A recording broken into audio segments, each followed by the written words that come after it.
The next thing we're going to talk about is the prospect examination.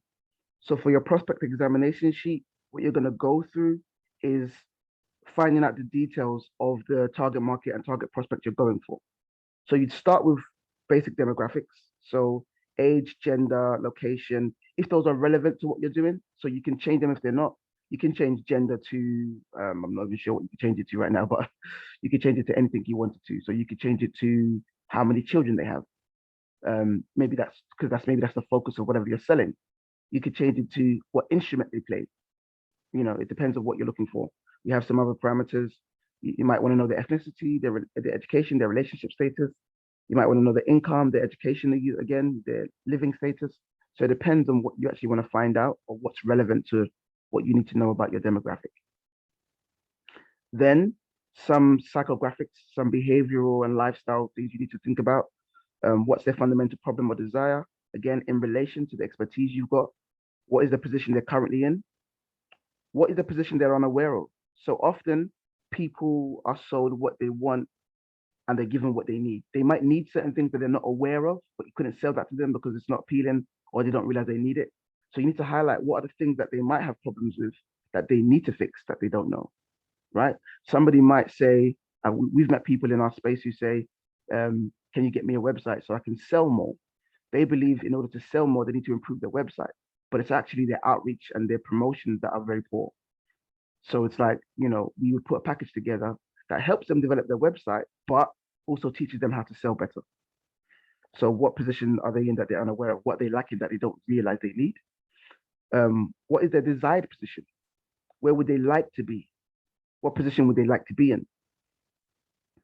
Then what's their barrier? So when you're talking about what position they'd like to be in, what is the barrier to that position? Then their number one and their main barrier. They may have multiple, but what's the most important barrier for them? And then again, pick two. What are the most important barriers or pain points? Then based on what you're doing, you may have to isolate some social positions or what industry they're in or what financial position they're in, depending on what you're selling. There may be some elements you have to specify. So there may be sectors you have to look at in particular, but pick two. Then last but not least, prospect awareness. So we go through these details in a bit more in some of our courses, some of our other content.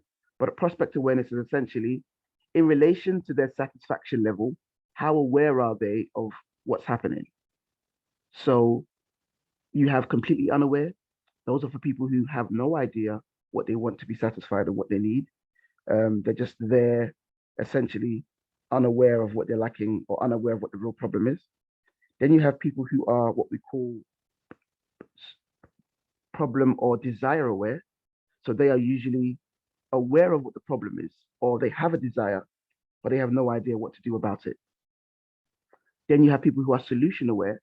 So they now know, okay, the problem is I don't have enough money to look after my family, right? They're aware of that problem. The solution is let me go into property, for example.